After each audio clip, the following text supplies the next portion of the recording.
Hello guys, this is the TheFTPdude and welcome again for another video in Epic 7. Today is gonna be a special video, because the channel just reached the 200 subscribers. Thank you so much, you are a lot. And this is gonna be the special video for the 200 subscribers, and I've decided to make a guide about my 5 tips for the draft in RTA and how to maximize your win rate and still have fun. And the first tip, the most important one, is gonna be you have to start every match in RTA with an ideal team in mind. And the ideal team is gonna be 5 units that you want to draft if your opponent let you. So you're gonna start drafting in that direction and you're gonna start picking the most contested units first. So for example, if you're a bruiser player, you want to draft something like this. This can be an ideal team for a bruiser player.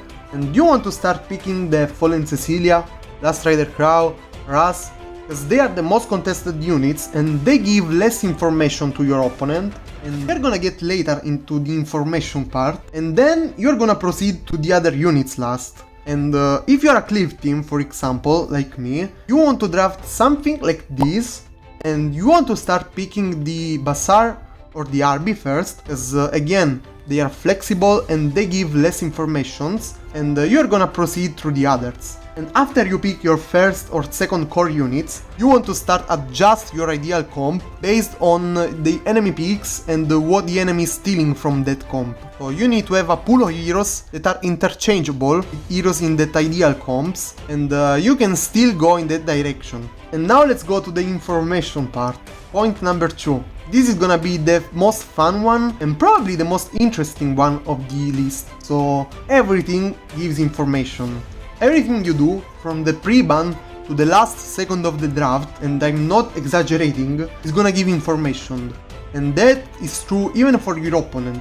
So from the ban, you're gonna start giving information to your opponent and you're gonna try to gather as much info as possible. So let's say if you ban a specific unit like Fallen Cecilia, then your opponent is gonna understand that you will probably go cleave, or you want to pick some control units that are countered by Fallen Cecilia, like Esteni or Mullet Bal. So that's a lot of information that you're giving away, only from the pre-ban. Or let's say you pre-ban things like Mullet Zeratu. Don't ever pre-ban Mullet Zeratu. Then you are screaming to your opponent that you want to go control with a lot of debuffs, and your opponent is gonna just prepare for that from the first pick.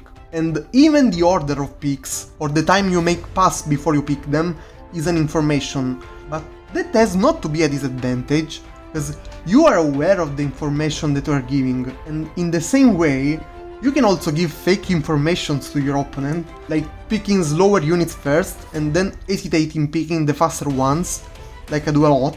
And sometimes this kind of tricks doesn't even work and you laugh at your attempt and go on with the fight. And sometimes you just auto-win because of that. So the point is, you need to use the information your opponent give you at your advantage, but also you can try to use the information you give to your opponent at your advantage as well. Or also you can safely pick heroes from your ideal comp and try to give less information possible, but that's less fun. So now let's go to point number 3. And this is an error that a lot of people in the lower brackets do. You need to assume your opponent is smart and have every unit. So I've seen a lot of fights, a lot of videos, and a lot of people drafting their 5 units and then say, if he doesn't ban this unit, I win. Yeah, and what if he does? You need to understand that your opponent is a human, like you, that is trying to win. And if there is a chance to auto-win for him, and you are seeing it, then he's probably seeing that too. So you cannot draft your 4 Soul Weavers and RB and say, well, if you don't ban the RB, I win, because guess what, he's gonna ban the RB. And in the same way, you cannot rely on your opponent not punish you for your picks, because what if he does? You cannot auto-lose fight like this, it's not cool. So you need to build a solid comp that can survive every banned unit your opponent chooses to, and every kind of counter pick your opponent chooses to respond to you. So don't rely too much on if you don't ban this unit I win, or if you don't have this unit I win, because what if he does? You just end up auto-losing. And this is gonna get me to point number 4, which is strictly related to point number 3, and is avoid checkmate combo picks. And yeah, I just came out with this term, it doesn't exist. It explains very well the point I'm trying to make, so... Because Smilegate is releasing a lot of EV counters to meta units lately, there are counter picks that auto-win against certain heroes. Like, if you pick Bellona and your opponent respond with Roana, you're not gonna have a fun time and you are probably losing 80-90% of the times if you don't ban the Roana. In the same way, if you pick the mate Chloe and your opponent is gonna pick the Emale Haste, you just auto-lose 80-90% of the time again if you don't ban the Emale Haste. And what if you pick bot and your opponent punish you for bot?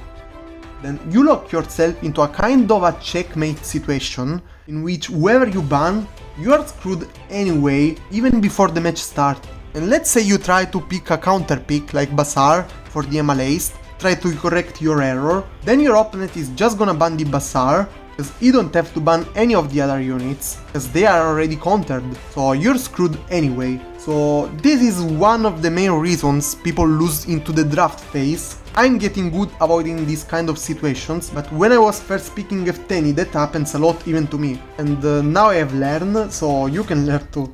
And the last point of today is gonna be the boring point, and it's gonna be build meta, but also unique heroes or heroes with unique builds. And no, don't go full troll builds, just a bunch of heroes is gonna be enough. Because there's a reason if people play certain heroes with certain builds. They just work like that, and you cannot go full weird heroes. You need a good pool of heroes that can work. And then you also need some unused units or units that you build differently, so you can surprise your opponent and counter specific units. So for example, I use my Elfet as a support in my clip teams, and a lot of people instead use her as a damage dealer. And one unit per match is enough. You don't have to go full troll builds, because if they ban that unit, that does the job anyway, and if they don't ban the unit, then you can surprise your opponent and have an advantage. So that's gonna be enough. And that's it for today's guide, guys.